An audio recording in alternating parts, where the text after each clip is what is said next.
Hi everyone, you might remember me from earlier. I'm Jason, and I've been left with two rather unenviable jobs. One, I'm chairing the graveyard session. Two, I get to introduce the gentlemen that are both my bosses. Kev Till is the Director of Undergraduate Sports Coaching at Leeds Beckett, so I report directly to him. And his big boss, who is the subject lead for sports coaching at Leeds Beckett, is Andy Abrams, so I report directly to him. So they are obviously excellent practitioners. And I'm not saying that tongue-in-cheek. The truth is, what I really wanted to say is I landed on these shores about 6 months ago, and I had 12 years experience in coaching, and I thought I knew quite a lot about coaching until I met these guys and I realized how much I didn't know about coaching. And really the aim of this session is to round off everything we've learned today and package it up and tie a neat bow around it so that it becomes something that you can plug into your day-to-day practice. And I can't think of two better people to do that. So will you put your hands together to welcome Kevin and Andy one last time?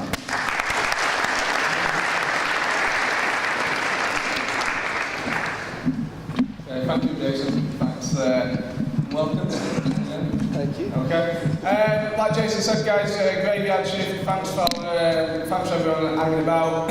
Hopefully, you've got a lot from today. And as Jason said, this final session is really trying to conclude the day and bring some of those messages together. And what I'm going to do is really just provide a bit of a recap for 5 to 10 minutes on some of the key messages that have been delivered, and then pass over to Andy, who is going to really probably make you guys think around how you can use this information, what it means for your practice and your sort of performance as a coach or a practitioner in the areas that you work. So Andy will definitely make you think, as he makes us all think quite a lot. So I'm sure you'll get quite a lot from this.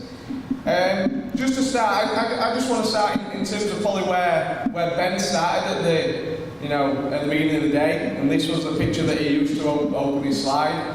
And when we think around applying research into practice, this is, I think, a nice image to think around that issue. Around, sometimes there is challenges associated with that, and really in terms of today, you've been given and you've been presented lots of information, okay? And sometimes that's difficult to absorb all that information to then think how you can use that in your practice.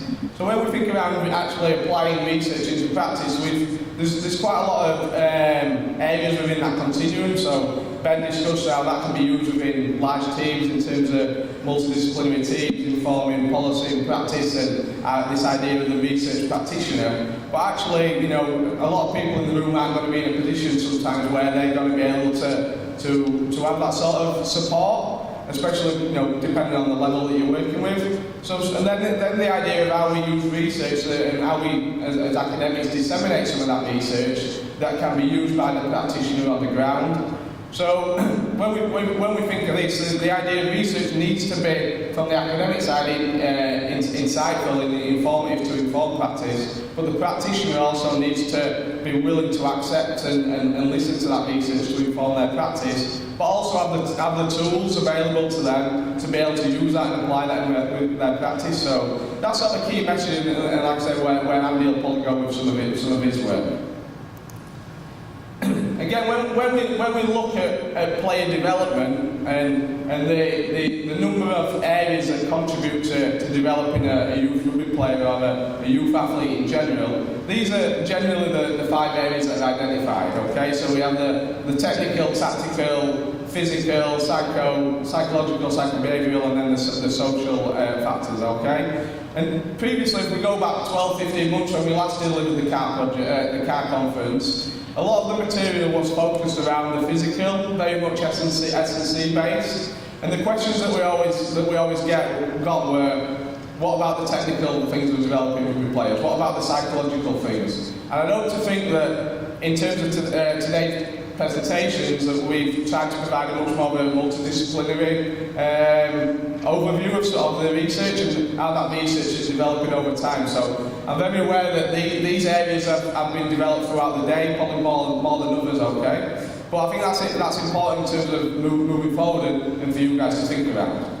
If we look at the sports coaching literature, okay, so actually focusing on sports coaches, the research in player development by sports coaches, needs to take that more holistic approach. So sports coaches specifically will want to focus or do focus on the technical and tactical demands of rugby or their sports. But actually, again, the material that we've focused on today are important in developing that player. So the coach understanding the physical, the psycho-behavioural, the social aspects are as important to player development as the technical and tactical demands. So that's something, if you are a specific rugby coach, that hopefully that multidisciplinary aspect of that has been taken away. But also in terms of the people that are strength and conditioning coaches or psychologists or nutritionists, we all need to factor in this multidisciplinary approach to it. We all need to consider the strengths and weaknesses of all these areas and focus around that in the idea of developing our players. Because to develop our players for development and performance purposes, we need to take into account all aspects of that, okay? So the message is, regardless of the level that you're working with, if you're working within young participants, within participation levels of the game, obviously today is focused around mainly the adolescent athlete and the players in talent development programs, or you're working in elite environments where performance and winning is most important. These areas are important, and we all need to consider that within our practice and our planning. Okay? And likewise, if that's the different roles that we've got in the room, again, everyone needs to consider that, consider how these things impact upon the goals that they're setting and working with their participants to improve performance and how we do that. So Dave showed this nice slide, which I think provides a real nice overview, a way to think around it, that sometimes in our environments where we're working solely, you're the coach that's responsible for all of this, and that's very difficult to do. Actually, when you look at the amount of information, but you're just a person in the environment working around that, actually, how do we do that? And then sometimes that coach, who we say leading the program, may have a team of people that work in different areas, which we'd like to present today and how the model in Carnegie is done. But everyone works collectively in terms of trying to bring these together. But within that, that's where the complexity lies. If you're the sole coach working with players, how do we bring all this information together and how do you consider that? Or if you're a coach or a practitioner working with a variety of different people who support your program, how do you then do that effectively? So I just sort of wanted to highlight that aspect in terms of what we wanted to get out of the conference today in terms of the material that's been presented, but actually still understand that at the coalface delivering this, is the practitioner, and it can be a complexity in relation to doing that. And then that's where I'd like to invite Andy onto the stage to try and unravel some of that complexity and provide us with some tools and thinking tools about how you can really have an impact within your practice on the ground. So I'd like to invite Andy up to continue.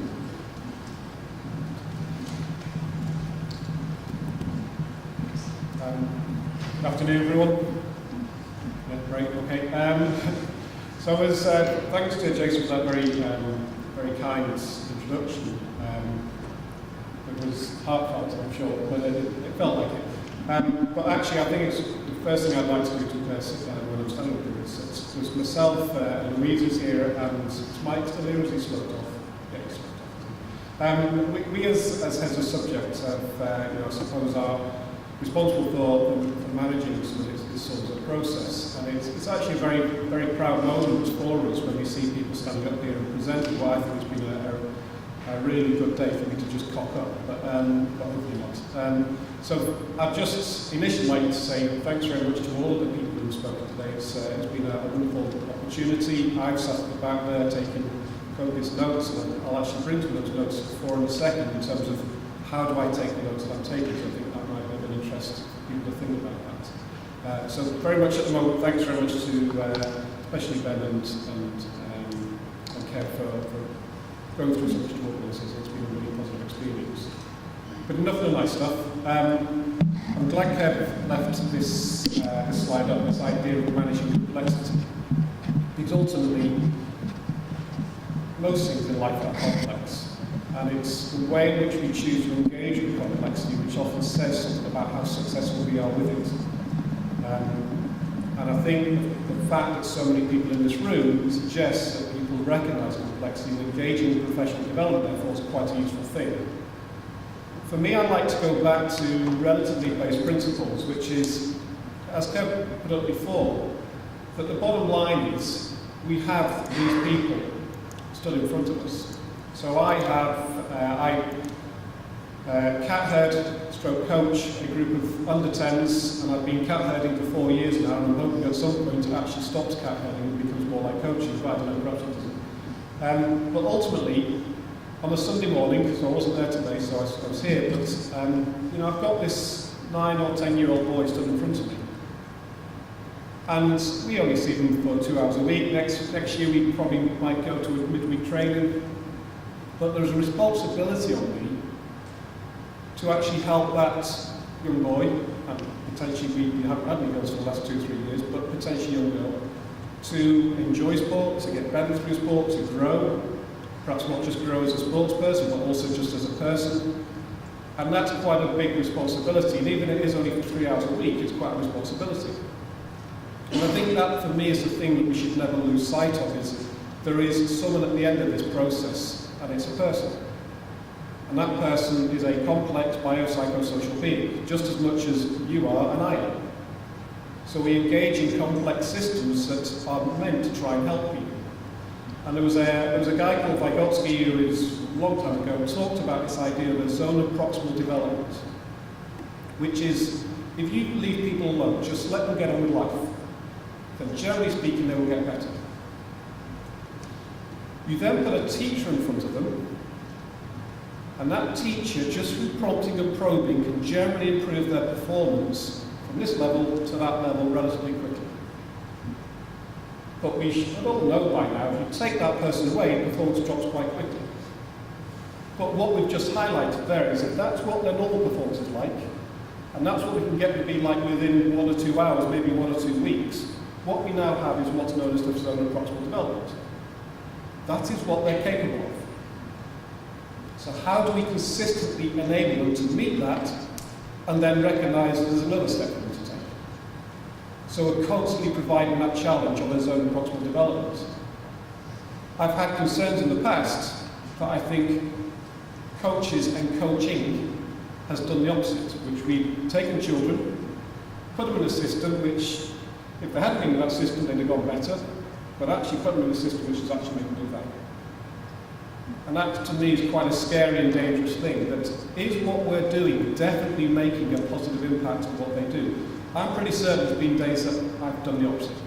Absolutely certain. Unfortunately, it's been with my son, and if I said one thing to anyone, is never bloody coach your own son if you have a relationship like ours.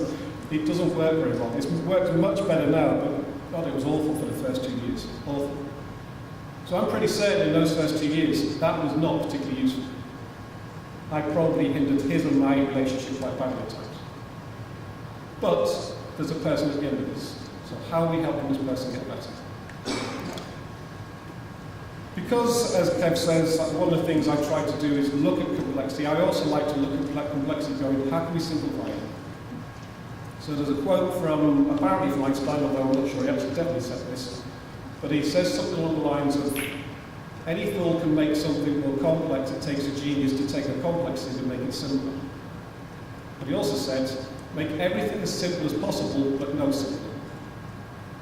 So we might get to a level of simplicity which actually doesn't help anymore. But equally, if it's made far too complex, that also doesn't help anymore. So how do we generate something which allows us to make sense of the complexity? So I, like for example, this is a model from a guy called Gary Klein, who looks at the way in which people make decisions. And he simplistically says performance improvement is about reducing uncertainty and increasing insight. So I think one of the challenges today, I'm not sure how readable that is from the back, but in the yellow box at the top there it says contradictions, connections, coincidences, curiosity, and creative desperation.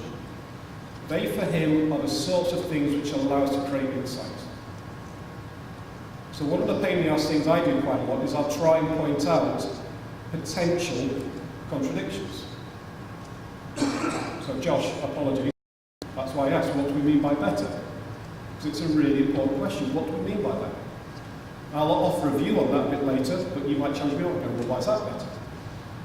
But equally, I'm listening here going, there's connections. Can I connect some dots here? One of the studies we did back in 2006 with a group of expert coaches, one of the phrases we used was, many coaches are knowledge magpies and not filing cabinets. So this idea of a magpie, I think, through serendipity, just chance, they come across lots of nice little things, nice shiny things. So today is a great opportunity to come across some nice shiny things. But what do we do with that in order to embed it in our own everyday practice? Or does it just sit out here and we use it as a catch-all for everything? But then you go, but hang on a minute, that's contradictions over here. So how do we embed these things into the way we do things? So I think connections, and I'm absolutely positive that at some point today, something's made you curious. And if you look at curiosity as a definition, it's about the motivation to go and find out something else. So it's actually, it's a word of motivation. Curiosity is a motivational word. So that might be a challenge for us at the end of the day, is what's made you curious? What's the thing that's going to make you go, I want to find out more about that? But equally, I don't think we should what's what I'm trying to say here. We shouldn't lose sight of the things which makes us uncertain. I keep asking students about the song from the 90s, and it's losing relevance every year. It's the song that was, it's the things that make you go, don't remember that? You all fellas in the room? Yes? Yeah? Okay, good. Some people do, Kev? Yes. He's a relevant cultural icon, Kevin, so he knows that kind of shit.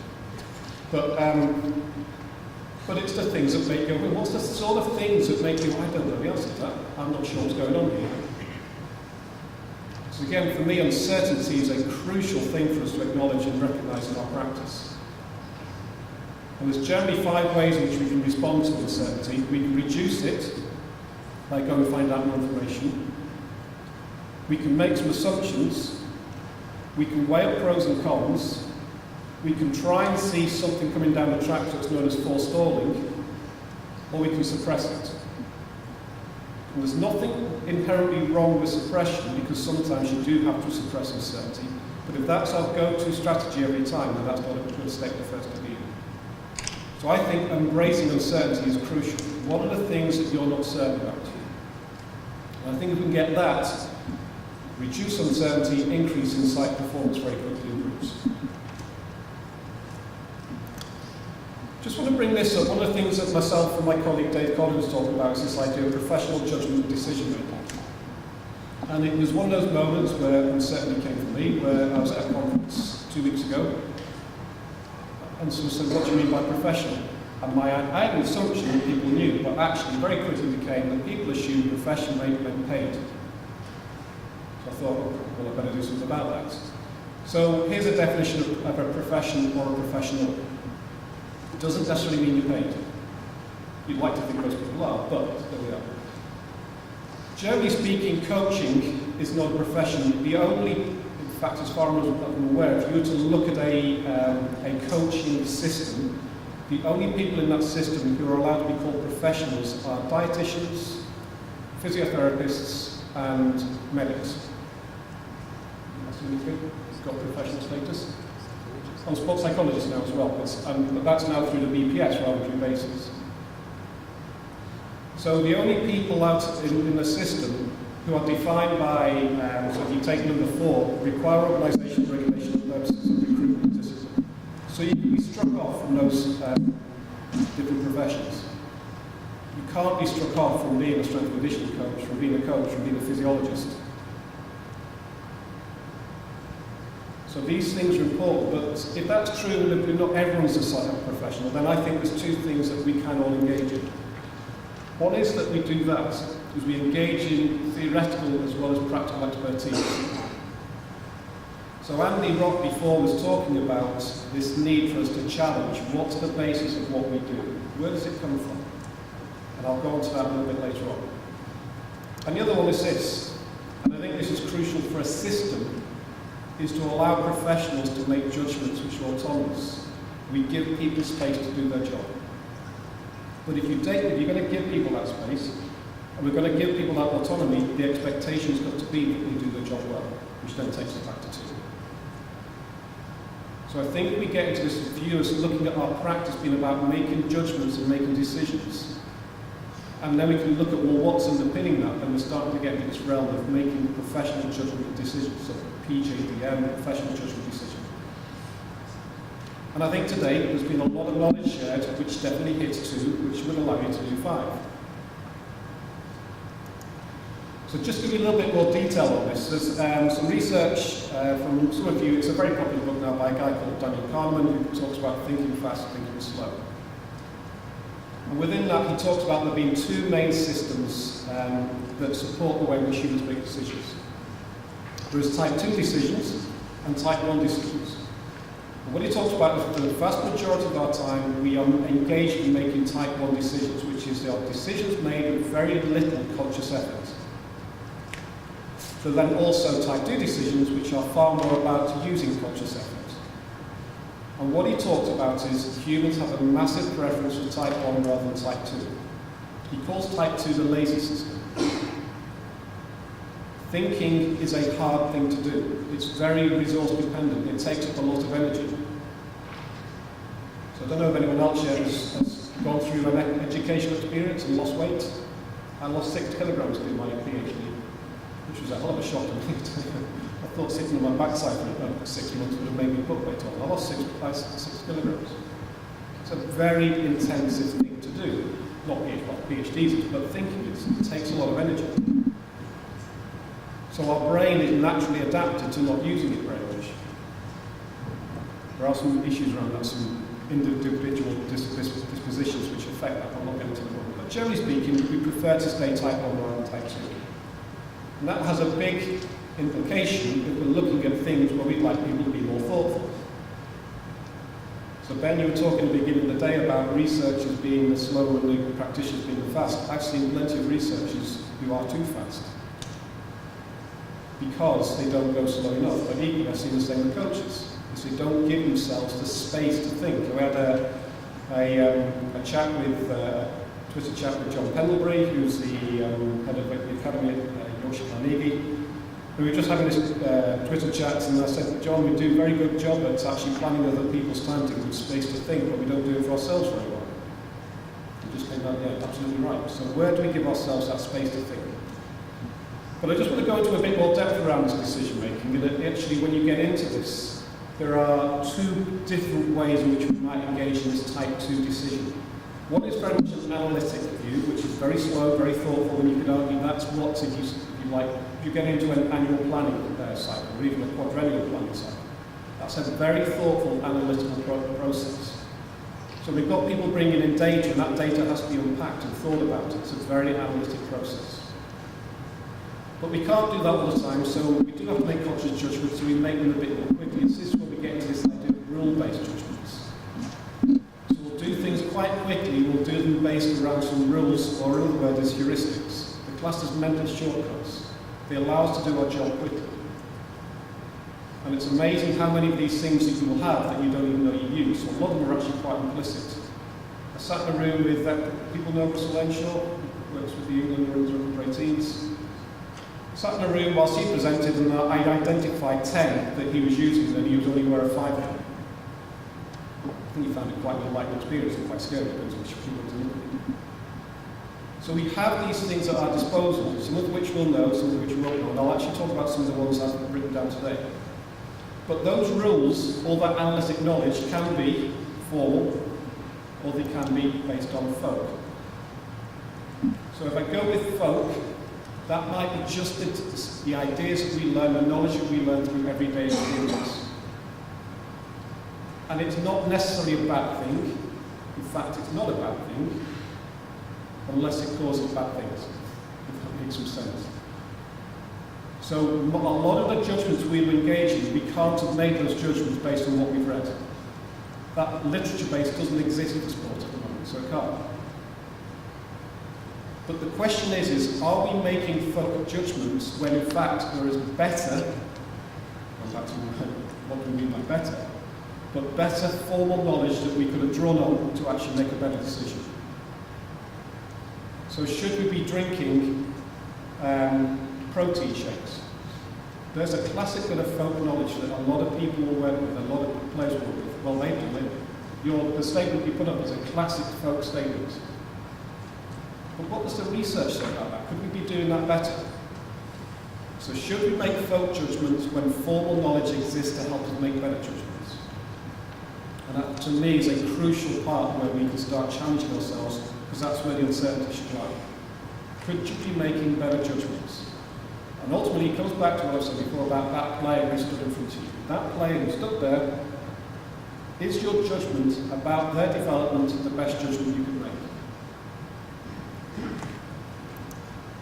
So just give you a little bit more background on this idea of making judgments. If you look at the theory of knowledge, and this is some work from a guy called John Anderson, who was a cognitive psychologist in the 80s, still alive, and he talked about the nature of knowledge. And he talked about this thing called broad procedural knowledge, broad procedural rules, specific procedural knowledge. So we go from,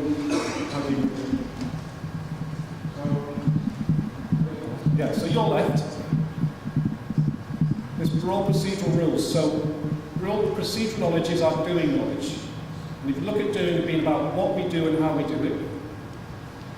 He talks about the broad procedural rules which just allow us to get into a general way of doing something, but there's equally specific procedural knowledge. So for example, 3 times 3 is 9. There's no other answer, specific procedural knowledge. However, I might use a broad procedural rule to get to that answer. So we'll have broad procedural rules around how we do our everyday life. So this is these heuristics, these rules I was talking about. Now that's a very adaptable way of thinking. If you're in psychology, you'd be classed as being the capacity to transfer from one situation to another. Underpinning that then could be a whole load of declarative knowledge, which, if you want for a better term, is the why knowledge. Why do we do things the way we do? You can have broad procedural rules without necessarily having the underpinning declarative knowledge. So, going back to what I was saying before, what notes do I make? I generally make notes around what I hear as being broad procedural rules, the things which I think will help me do my job. So today, I'm generally in the field of psychology, I suppose you could argue, so I'm hearing things like demand and resources. That's quite an interesting view. Self-regulation, resilience, I was already aware of those. But equally, recovery is an individualised process. That's quite interesting to me, that some people recover quicker than others. That's of interest. I don't work with people who are training enough for that to be crucial, but actually as a parent of a son who's engaged in sport probably 4 times a week, that is interesting to me. What was the other one? So we had the 3 T's, timing, time, total sleep. That's a broad procedural rule. It's a way of getting into a problem. Now I've got all of those now, but I don't have the underpinning declarative knowledge. But it gives me a way in, it gives me an opportunity to be a bit flexible about how I look at people. If I want true expertise, then I need the underpinning declarative knowledge, which means if I'm really interested in those things, I'm going to go and read about them. If they've really made me curious and I think I can use it, I have to go and read it. Or I can go speak to experts, but even speaking to experts, you're probably going to ask questions which are heuristically based. So reading about it, engaging with it, practicing with it, experimenting with it, and taking it back through that cycle. But no reading, no knowledge. And that works both ways.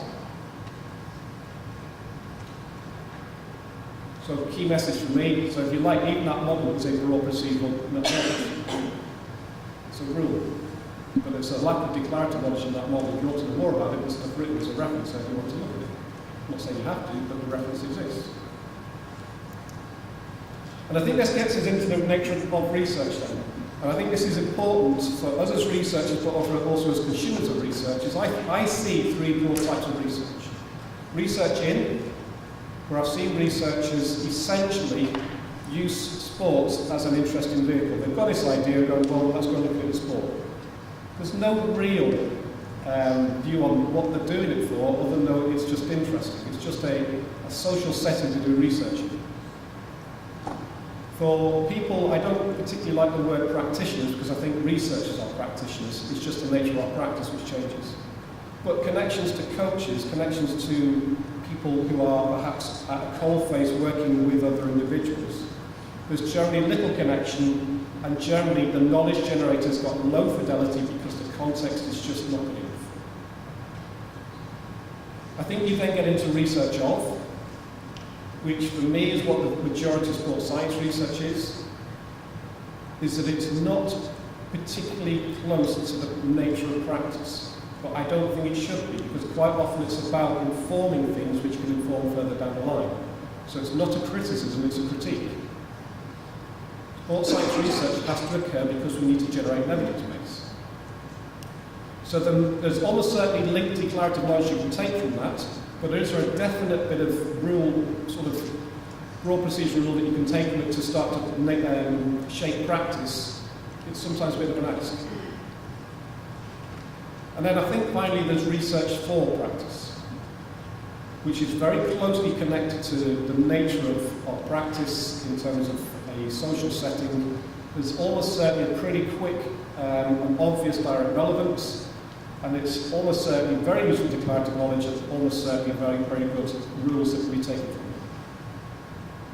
So I think the nature of the research we should look for will give us a view of the sort of things that we want to find out.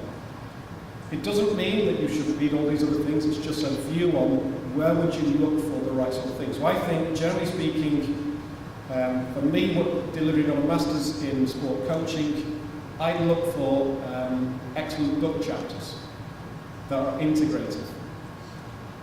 Because I think they offer when I say excellent, I mean they are properly evidenced, properly researched, properly written up, but try to capture complexity.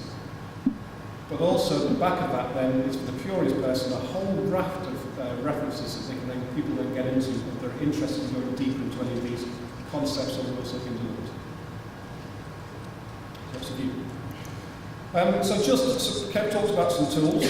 So here's a tool that we've developed, if you like a tool, a raw procedural rule, which we've developed to try and help people make decisions. So we talk about, if I'm a coach, who am I teaching? What are their needs and wants? And in order for me to make those sorts of decisions, I have to understand that person in front of me. So one of the things I took from Josh's presentation was, if you're going to create individualized targets, create them on decent individualized data. To me, it's a great one. That made a lot of sense to me when you described on that basis. So who's this person to teach? But equally, going back from what Andy Roberts talked about before in terms of psychology, did a piece of research for the FA last year on under 11s to under 13s players. There is next to no research in sport with that age group in psychology. Yet we've got full-time professionals working with them. Literally, I went online and thought, right, I'll do literature search next to none. And I point that as, to me as much as anyone else. I've not done any research with them. But I was looking at how do we help coaches work with that as an age group. But not very well. You can't help because there isn't research in order to inform their decisions. So they're almost, when we spoke to the coaches, they were heavily reliant on folk theory because that's all that really was available to them. And generally speaking, if you look at sport, under 15s and under, not a particularly well researched domain. That's why I think the CARR project is crucial because it's about adolescence. But if you went to a sports psychology textbook and then, right, let me see if I can find a good chapter about what it means to be an adolescent from a psychological point of view, you will struggle. Which isn't a great situation, I don't think. What are we teaching? There's another view, so I think there's been some things today about how you can understand what you're teaching. How are we teaching? So there's some of the pedagogical views. And actually when you get into that, you can just go, well, if we understand who and what, now we're starting to get to the capacity where we can create individualised curriculum. If we understand the who and how, we can now start looking at this idea of coach-athlete relationships. If we understand the what and how, we can start to think about, is the work that I'm creating actually achieving what I want it to achieve? And I'm floating all the way across over to talk about is your own values and beliefs. So what is it that you really believe? Because those beliefs are the things which drive your type 1 decision making even when you don't know what's happening. So I know as a coach that I've sometimes semi-lost it with kids, and I go back and reflect, well, why did I do that? And it was partly because they were, excuse my French, they were pissing me off. And I reflect, well, what does that mean? Why is it just because I get pissed off, it means I start to get angry with them? And he goes, well, is it because I'm starting to think, this is looking crap and I've got a group of parents over there? So suddenly it comes about me, so we know that's a big driver of human behaviour. Self-impression management. How do I think I'm presenting myself in front of others? So those beliefs drive our behaviour, so we don't know what those are, then we might have these wonderful, thoughtful plans, but when the S starts to hit the fan, the beliefs will take over, your type 1 decision making will reflect those beliefs.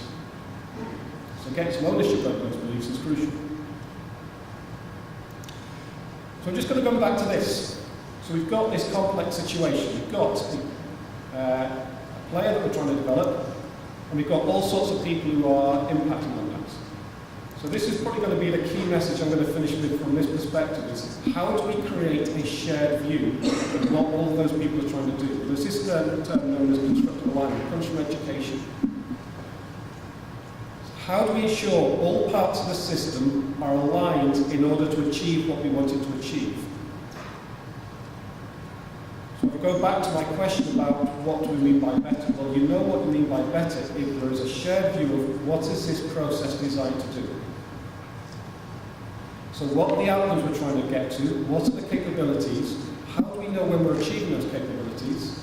What does that therefore mean for the generic learning approaches that we're going to engage in on? And how do we package that? So when Dave was up here before, Dave Piggott, he was talking about creating microcycles. But those microcycles have to fit into something, which I'll come to in a second. But we have to look at the alignment of the system. But that starts with, what is that system trying to achieve? If we know that, then we make better decisions. So the big decision to begin with is, do we have a shared understanding of what it is we're trying to do here? Because if we don't, then we'll get things fighting against each other in the system. And ultimately, the person that suffers from that is that person stood in front of you. So for us as a university, that person is the student.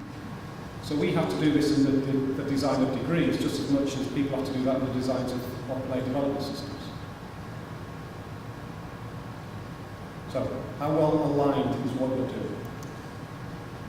And if you've got that, then I think you know your process. And this, I came across this just by chance there, which is if you can't describe what you're doing as a process, you don't know what you're doing. And I'm going, that's bloody harsh, but that's actually really insightful. So if there's parts of the job that you do that you cannot explain as a process, there's a good chance you don't really know what you're doing. Because if you did, you'd be able to explain it. I took that as a massive challenge when looking at what I'm doing. Can I really do that for everything? So this is the other, if you like, rule that I'll offer you, which is this idea of nested thinking. So if we look at right at the very bottom, we have these micro sessions. So every day we might be doing something. How does that nest within what we're trying to do within that period of time? And you're looking at me going, this is periodization. But it goes beyond periodization because it nests back up into politically and strategically what's going on here. So when I read periodization from the basis of Pomper, it doesn't necessarily get into that as a view. So quite often, we miss this strategic, political, tactical view of how coaching systems work. This idea of managing upwards is pretty crucial from that situation. So the idea of nestedness. Can you nest what you're doing on an everyday basis into what the overall aim of that process is?